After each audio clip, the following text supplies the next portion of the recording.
How's it doing, folks, and welcome back to yet another Yu-Gi-Oh opening video on this April 1st, April Fool's Day. So happy April Fool's Day to everybody out there.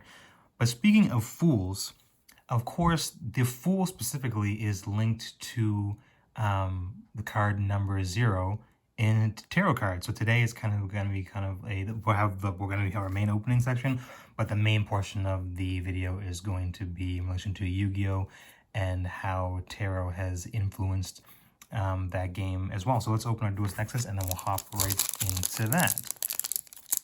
I kind of want to take this is the one opportunity I have to somewhat link the day of the month in a year to something nerdy but cool, because tarot is actually pretty cool. But anyway, so 1, 2, 3, actually no, 4, because this is a new set. So we have Realm Resonance, a Vsauce card, Small Scuffle, Quibelt, the Blade Dragon, Nemlaria Louvre,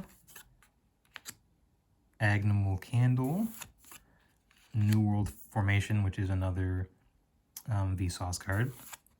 We have Rhinosaurus Giga Cannon. This is actually a retrain of one of the probably the first released Black Exceed monsters, so that's pretty cool.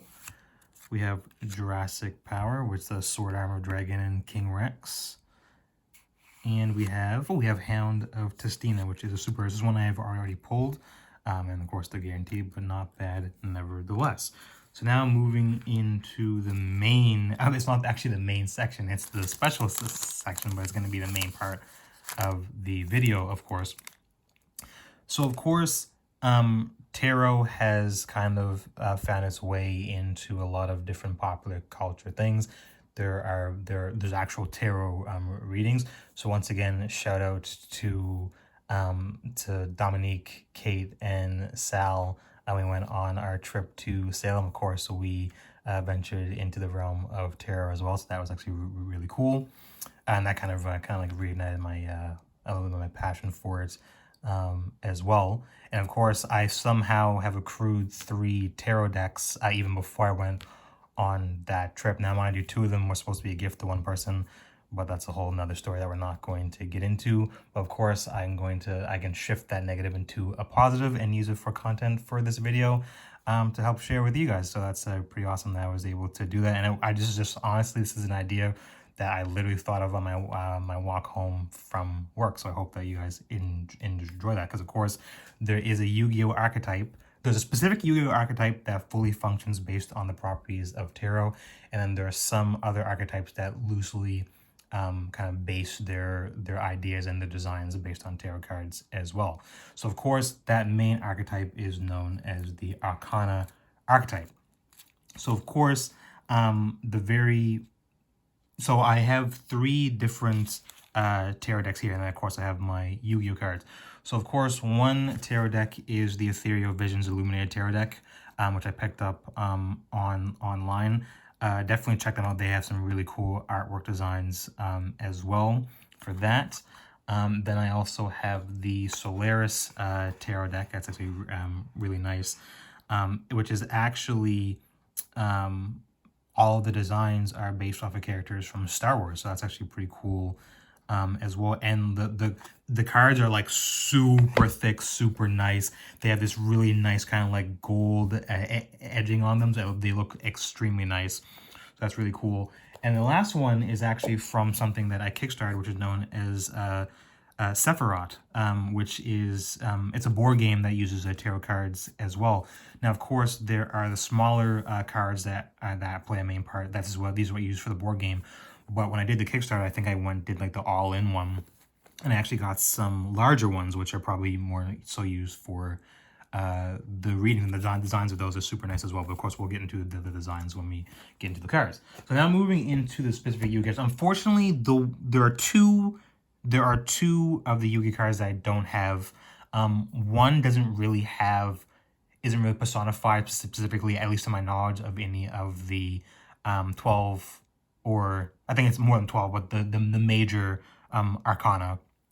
I don't think there are any cards that reference the minor Arcana yet, and they don't even have all the cards that are covered in the major Arcana either. but they have a large majority of them. Of course, we'll be going through that as well.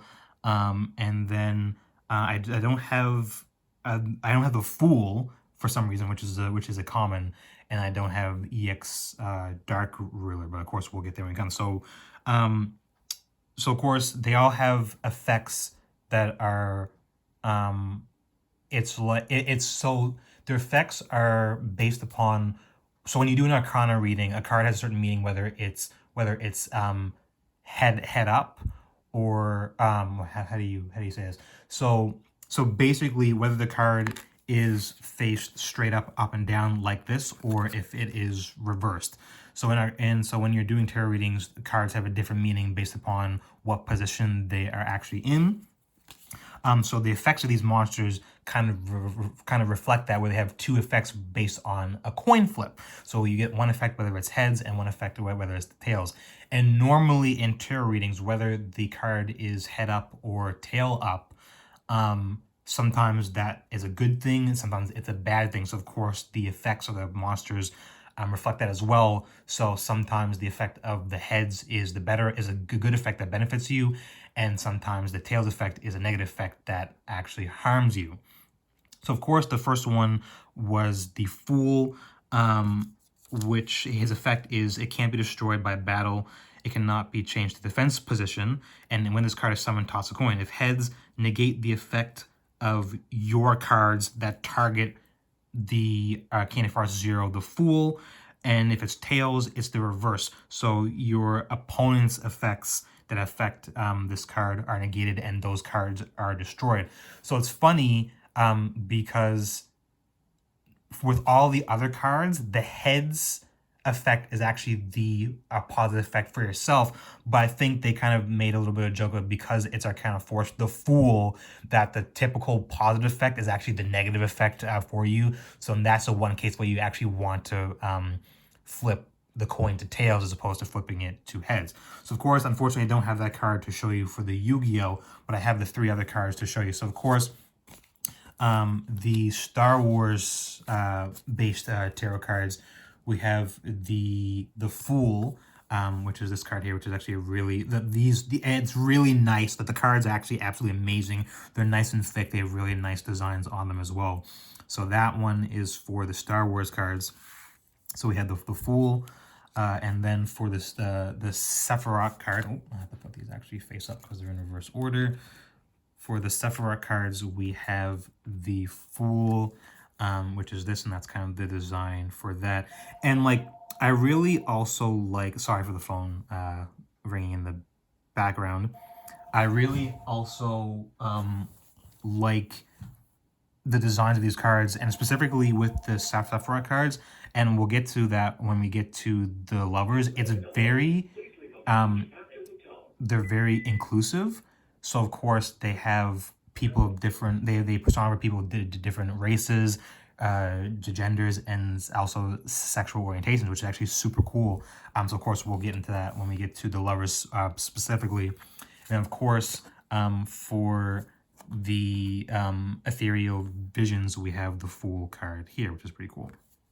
So yeah, so now moving on to the actual, like, I do have this Yu-Gi-Oh. So we have first Arcana Force 1, the Magician, which the effect is, of course, when it's all of them share this effect I'm about to read. So when this card is summoned, toss a coin. So I won't say that in future, but all of the cards have that effect. So of course, if you flip heads for the Magician, when a spell card is activated, if this card's attack becomes double its original attack until the end phase of that turn. And then tails, when a spell card is, if you flip tails, when a spell card is activated, your opponent gains 500 life points. And of course, these are, I guess, not one consider them like floating effects, but of course, it's on summon. So unless the card is destroyed and you summon the card again, you can't actually change the effect of the coin flip. So it's a permanent effect. So if you flip heads, every time, as long as card remains on the field, every time a magic card is activated, this card's attack will become double. You can see how disgusting that can become, because if it keeps doubling, and like doubling. So for example, this card is doubled twice, it automatically has 4,400 attack for a level 4 monster, which you don't require a sacrifice to summon. But of course, Tails is even worse because that means that every time a magic card is played, your opponent's going to get 500 life points, which is bad for you because that means it's harder for you to deplete their life points to win the duel. So of course, so that's the Magician for the Yu-Gi-Oh cards, and then you have this kind of the Magician, which is for the Ethereal Visions. That's kind of the design for that, which is pretty cool. You have the the Sephiroth design, which is the Magician here, which is actually really cool. And then you have actually Princess Leia is the Magician for the Star Wars card, which is actually pretty cool as well. So I actually really like that. So now moving on to the next card, which is Arcana Force 3, the Empress. As of right now, there is no card for the High Priestess, which is the which would be technically which is the two card. So the Empress's effect is when you get heads, each time your opponent normal summons or sets a monster, you can special summon one Arcana Force monster from your hand, which you'll see how good that effect can become, because of course when you get into the level 5 and above monsters that have higher attack and better effects, you have to sacrifice for them. But now you basically don't have to waste those resources to get those cards on the field if you're able to keep this card in the field and get the heads effect. The Tails effect, however, is each time your opponent normal summons or sets a monster, send one card from your hand to the graveyard. So that's actually very bad for you. So now you're losing resources every time your opponent summons or normal summons or sets a monster. Now, of course, so this is the Empress for the Ethereal Visions. So that's pretty cool. I really like the design for the Empress here in this Sephiroth. That's actually such a cool design. Like that design really stood out for me personally. So that's pretty cool. And then of course there is the Empress for the Star Wars cards here, which is actually a really solid design as well. So then we have, of course, Arcana Force for the Emperor. And heads, all Arcana Force monsters you control gain 500 attack, and tails, all Arcana Force monsters you control lose 500 attack. So that's a pretty good boon. So automatically, if you get tails, you have a 19 attack monster, which of course, until you get into the monsters that you require sacrifices for, 1900 tends to be like the highest attack without some kind of drawback or a negative effect of a monster. So those are like the old school classic 4-star 1900 attack beat sticks. That's actually really cool. And of course, you have the designs for the Emperor for the Ethereal Visions. You have the design for the Emperor for the Sephiroth, which of course both of these kind of depict older men for the Emperor. And of course for the Star Wars one, I'm not super familiar with Star Wars, so I don't know all the characters, especially in the offshoot things. But we have this one for the Emperor, which looks like a younger man as opposed to the other two. So it's a kind of a shift in design. So now moving in, okay, and this is getting into the really cool stuff in terms of the design of the other cards. So you have Arcana Force 6, the Lovers. And of course we don't have, so far we haven't seen one for the Empress, the Hierophant, and we don't have one for, okay, no, we haven't gotten to strength yet. So we don't have one for the High Priestess, and we don't have a card for the Hierophant yet in terms of Yu-Gi-Oh cards. So of course, heads, this card can be treated as 2 tributes for the tribute summon of an Arcana Force monster, which of course is really good because I'm Arcana Force monsters at level 7. Yeah, level 7 and above require 2 sacrifices, as opposed to for level 5 and level 6 require 1.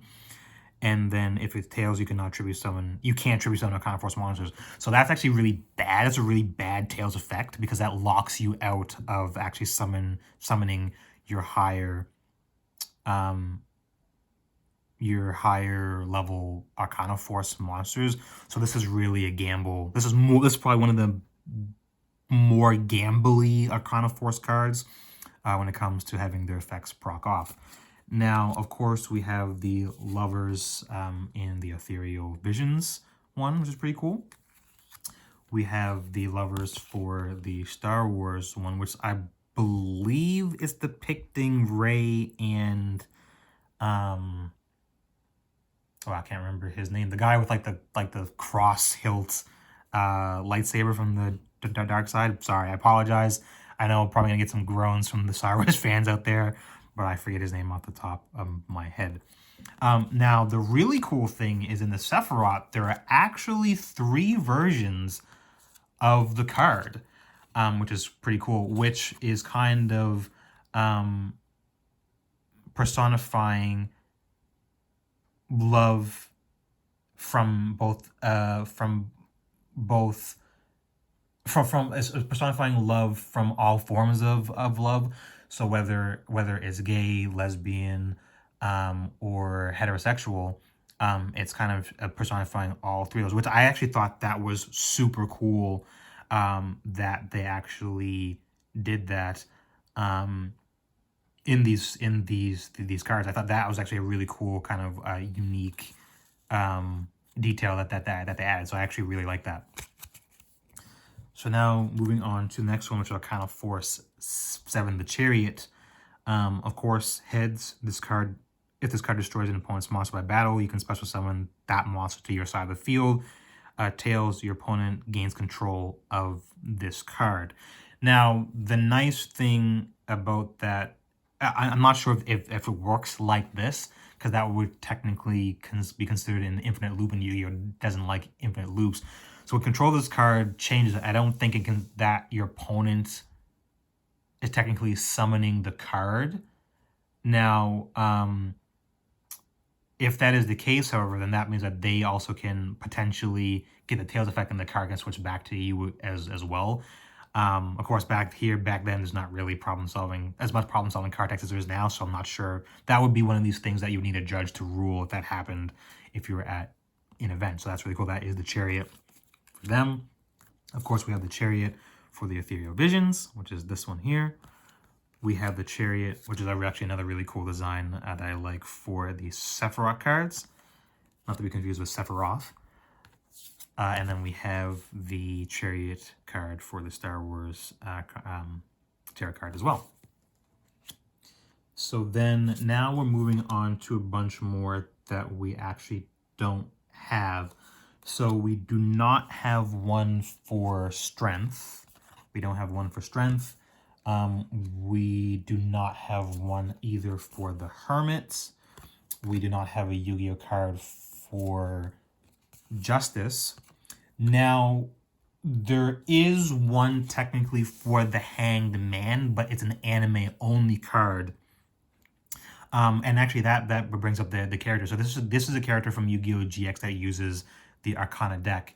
And now, however, when, of course, it's the anime, everything's different in anime, and of course, there's like some shenanigans that happen in the anime. So specifically for him, when he summons his monsters, instead of him flipping a coin, the card will actually appear and rotate, and then the opponent has to say stop. And then if the card stops face upright, or the reverse, that is when the effects come into play. Which is actually really cool how they kind of did that in the anime. And also the funny thing is that this is one of the first time where an antagonist or an evil being is actually associated with light as opposed to associating it with darkness, which I found really cool as well in the Yu-Gi-Oh anime. One thing that I'm really sad about is that they do not have a tarot card or a Yu-Gi-Oh card for Death, which I find is a really big oversight, because of course that's actually a really big, I would say one of the more necessarily powerful, I guess, cards you can say. And of course there's also a lot of other pop culture and media that uses tarot. One really big one, which I absolutely love, and I'm sure there's some fans out there that can watch this video that have it too, is actually from the Persona games. So of course you have a lot of these major arcana are based on your social links, and also there are each of the demons and angels that you get as your persona are aligned under one of these major arcana as well, which is actually really cool. So of course, did I go too far? Yeah, actually I did. So I went too far. So I went past, because Death, the Hanged Man, and Justice are all after the Wheel of Fortune, which in this case is a trap card, which is known as Reversal of Fate. So this is the one that's signifying the Wheel of Fortune, which is really cool. And of course, you select one Arcana Force monster you control. That monster's effect is now treated as the opposite coin toss result. So this is a card that can, it's kind of like a safety net, so that if you get the negative, negative effect, you can play this card and you automatically get the positive effect, which is actually really good. So that's a really solid card as well. Of course, this is the Wheel of Fortune card for the Star Wars ones. The Wheel of Fortune, of course, is not personified as a person, at least in this one, which is the Sephiroth cards. And then we have the Wheel of Fortune one for the Ethereal Visions, which is pretty cool. Then we move on to Arcana Force 14, which is Temperance. So that is going now past Justice, which was 11, the Hangman, which was 12, Death, which was 13, and now we have Temperance, which is 14. So her effect is, so actually this is one card that has a different effect. This one does not necessarily have the same when this card is summoned effect. So during either player's turn, you can discard this card to reduce the damage you take from a battle to 0. So it's kind of like hand trap effect. So this is kind of like an early day hand trap. Now, when this card is summoned, so it still does have that, toss a coin. Heads, half all battle damage you take. Tails, half all battle damage your opponent takes. So this one isn't too bad for your opponent. It does make it a little more difficult if you were trying to do OTKs. Not that there's an OTK, which is a 1, 2, and kill with the Arcana Force archetype, but that is Temperance. So, of course, Temperance for the Ethereal Visions is this, which is actually pretty cool, which you can kind of see where it's very, of course, these are monsters, but you can kind of see where it takes kind of a lot of its like design from how they're personified in the tarot cards. Then we have Temperance for the Sephiroth cards. And then we have Temperance for the Star Wars cards, which is pretty cool. And these, by the way, this is the back of Star Wars card, which look absolutely amazing. Like, I love the backs of these cards. This is the back of the Sephiroth cards. And then this is the back of the Ethereal Visions. Now, I have been waiting for this next card to come out since the anime. And of course, this is even funnier because the card's name was censored, even though it's an English name, which is kind of funny. So the next card is Arcana Force 15, the Fiend, which is actually supposed to be the devil. But of course, they don't want to have any like Judeo-Christian naming or convention, anything in a lot of popular culture or specifically a children's card game. So they changed it to the Fiend instead of having it be the devil. Another fun thing you might notice is that all these monsters are a light attribute, and you would think the Fiend or the devil would be a dark attribute, but no, it is light, which is actually pretty interesting. So this is a card that also has a extra effect on top of its regular effect that all of the monsters share. So you can discard this card, add 1 light barrier from your deck or graveyard to your hand. Now, Light Barrier is the archetypal field spell, which its effect is during your standby phase, toss a coin. If the result is tails, the following effects are negated until your next standby phase. When you summon an Arcana Force monster, choose which effect to apply without tossing a coin. If an Arcana Force monster destroys an opponent's monster by battle, you gain life points equal to the destroyed monster's attack. So basically, every standby phase you toss a coin. If you flip it heads, you get to use that effect. If you flip it tails, you're not able to use that effect that turn. So that's actually still really cool. And actually that is depicting another monster that we'll get to shortly here as well. So that is referencing to being the pull. This can let you get your archetypal field spell out on the field. And that's an amazing where you just get to choose which effect that you use. Because sometimes you actually do want to take the negative effects. For example, there are some times you want your opponent's life points to be higher than yours. So you could take the effect to give your opponent the life points that every time they normally summon a monster. So that too. So that is the Light Barrier card. And of course, when this card is summoned, you flip a coin and do the appropriate effect. So heads, When an attack is declared involving this card, you can target one monster on the field, destroy it, and if you do, inflict 500 damage to its controller. Tails, if an attack is declared involving this card, destroy all monsters on the field. So technically, both effects are still beneficial for you, because either you get to destroy one of your opponent's monsters or you get to wipe the whole field, which is your field and your opponent's field, which is still really good. It puts everybody back at ground zero, but that technically can put you in a good position too, because if you have some special effects in Waiting the Wings or some graveyard effects, you can get stuff on the field and you can attack for a game because your opponent has no defenses, which is actually really, really nice. So that is Arcana Force, the Fiend, or technically the Devil. So now, and you'll see, so you have the 15, the Devil. This is for the Ethereal Visions. Normally the Devil is personified as kind of like humanoid with lots of hair around the neck, the crotch, and the ankles, and then of course the goat horns. So more of like cherub looking, I guess you could say. Most times the Devil is denoted by like the goat's head as well, which is pretty cool.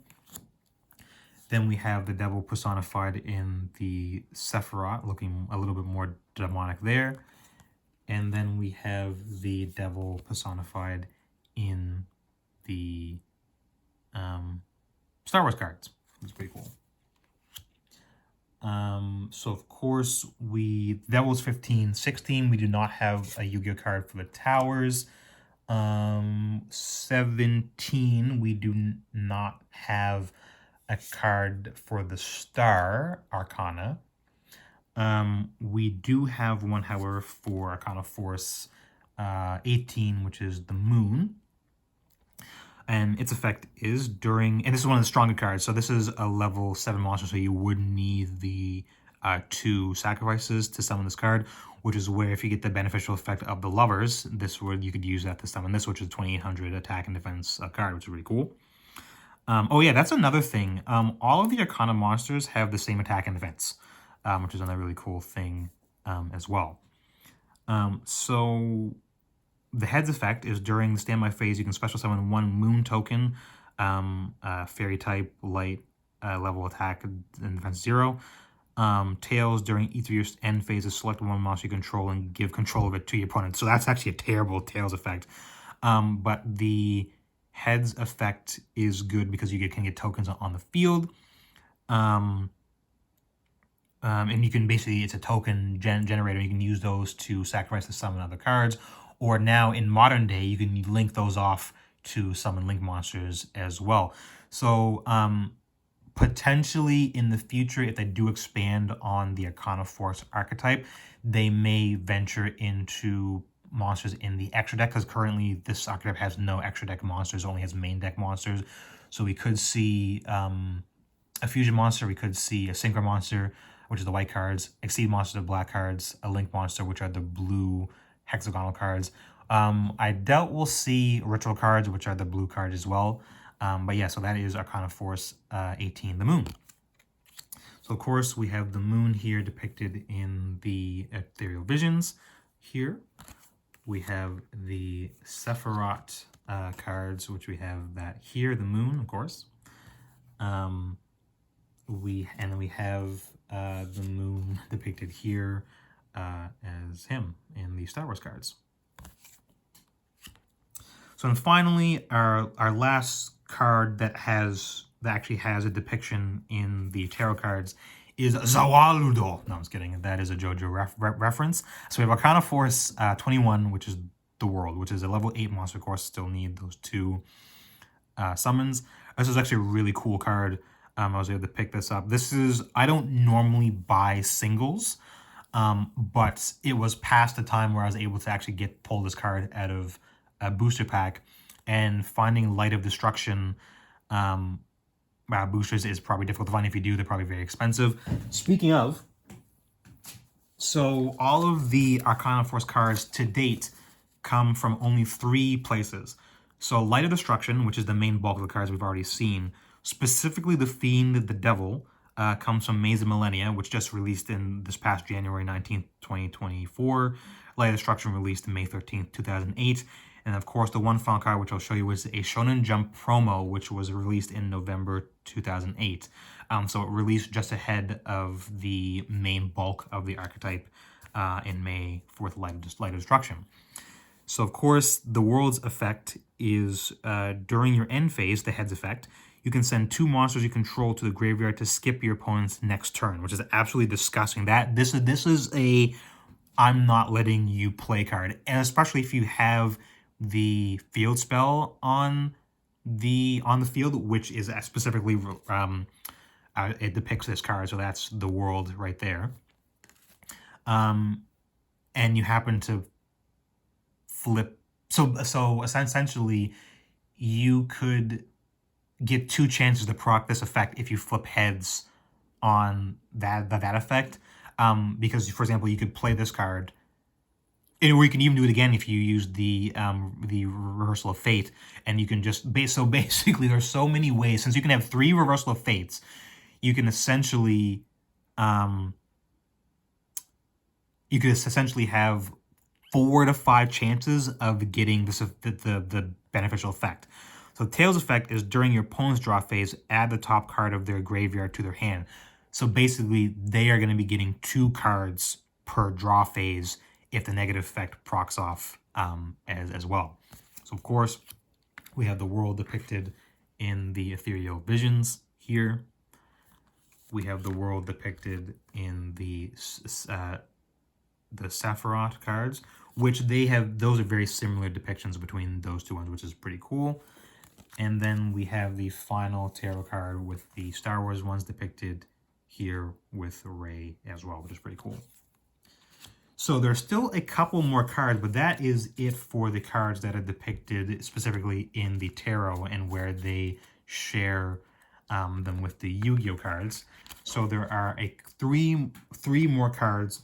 2 of them are kind of help. They're a trap card and a magic card. So we have Arcana Call. Its effect is select 1 Arcana Force monster you control, remove from play 1 Arcana Force monster from either player's graveyard. Until the end phase, the selected monster effect becomes the removed monster's effect for the same coin toss result. So that is also, this could be disgusting because, for example, if you have Arcana Force the World in your hand, you could discard it and then make a monster that was easier to get on the field make its effect with the world's effect, and then help potentially get the positive coin toss, the heads coin toss, and then basically stop your opponent from drawing. So they skip their whole next. So it's not even they've missed their draw phase, which is still like really bad. They missed the whole turn, so they missed the draw phase and can't do anything. So basically, you just get 2 turns in a row. Essentially, I'm pretty sure that's what the effect is. Yeah, it straight up skips your opponent next turn, which is gross. Then Arcana Reading is toss a coin and apply the effect of this effect. If Light Barrier is in your field zone, you can choose the effect instead. So basically, there's a heads and tails effect. If you have the field spell card Light Barrier in your field spell zone, it's active. You can just choose. So heads, add 1 card from your deck to your hand that has a coin tossing effect except Arcana Reading, which is this card. Tails, your opponent adds 1 card from their deck to their hand, which is bad. But there's sometimes where you want that to happen. There's some effects where you know the top card of your opponent's deck, and if they draw it, then you can have some effects proc off, so you may actually want to use the negative effect sometimes as well. And there are a lot of other coin toss cards that exist, so you can just use this card to get those coin toss cards out of your deck as well. Then the regular effect is you can banish this card from your graveyard, and immediately after this effect resolves, normal summon 1 Arcana Force monster. You can only use each effect of Arcana Reading once per turn. So, and then the one final monster, which was the promotional card, which is Arcana Force EX, the Light Ruler.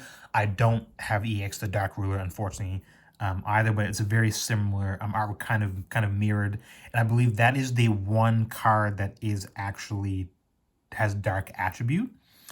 So this effect, this card cannot be normal summon or set. This card cannot be special summoned except by sending 3 monsters you control to the graveyard. When this card is special summoned, toss a coin. Heads, when this card destroys your opponent's monster by battle and sends it to the graveyard, you can add 1 card from your graveyard to your hand. Tails, so that gives you some like recursion with your Arcana monster. So for example, if you send the world to, as the world is in the graveyard, you can bring it back with this card and potentially use the effect again to stop your opponent from playing. Tails, when a spell, trap, or effect monster's effect that targets this card is activated, negate its activation and destroy it, and this card loses 1,000 attack. So it's still technically beneficial. However, you lose 1,000 attack, but it starts with 4,000. So even if you proc that once, you still have a 3,000 attack beat stick. But anyway, folks, that is where we end our episode today. I know it's a very long one, so I appreciate anyone who watches it till the end. But I just thought I'd kind of take the fact that today is April Fool's Day to go along with the card Zero the Fool and branch out into our tarot cards and to relate it back to our Arcana monsters, which are directly related to tarot cards in Yu-Gi-Oh! So one thing once again for joining me on this April Fool's Day. I hope you enjoyed this video. Of course, continue to believe in the heart of the cards, and I will see you next turn. Take it easy, folks.